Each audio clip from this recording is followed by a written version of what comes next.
yang menjadi korbannya adalah mantan kekasihnya si pelaku sendiri. Bayangin, jadi si pelaku ini mempunyai tugas, dia harus membunuh si korbannya ini yang bernama Debbie Jesus. Jadi kisah ini terjadi di Kolombia. Pelakunya bernama Karen, jadi pada waktu dia ditangkap oleh pihak kepolisian, dia berumur 23 tahun. Nah, jadi kita bercerita dulu ya soal Karen ini.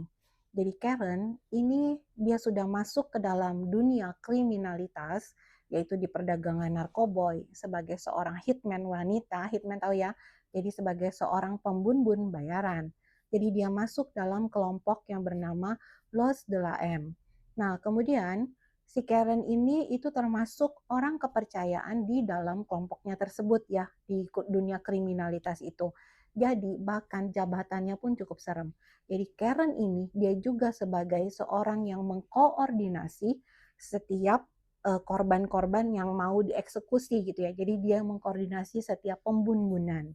Nah, suatu kali di tahun 2024 Karen ini mendapat job gitu seperti tugas bahwa dia harus membunuh si Debbie ini, Debbie Jesus ini ya.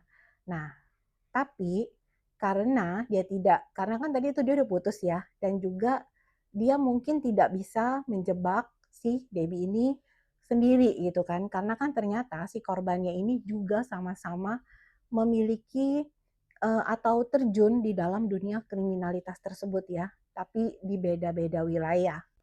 Akhirnya Karen ini mencari akal dan dia memberikan alasan kepada Debbie untuk bertemu dengan si Karen.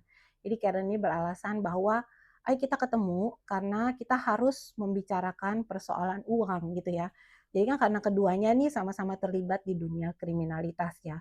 Jadi karena si Debbie ini juga memang ada persoalan soal uang gitu ya dengan organisasi atau kelompok tertentu gitu. Jadi dia juga mau akhirnya bertemu dengan si Karen ini.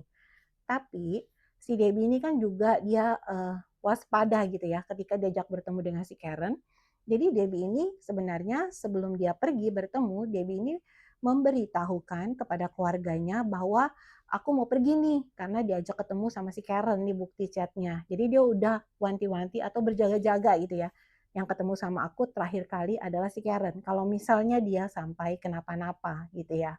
Nah sudah akhirnya mereka bertemu gitu ya. Nah tapi di dalam pertemuan tersebut ada satu orang wanita yang bernama Paula. Jadi Paula itu mendampingi si Karen karena tadi ya Karen ada seseorang yang menyuruh untuk membunuh dia kan. Jadi kemungkinan Karen pun juga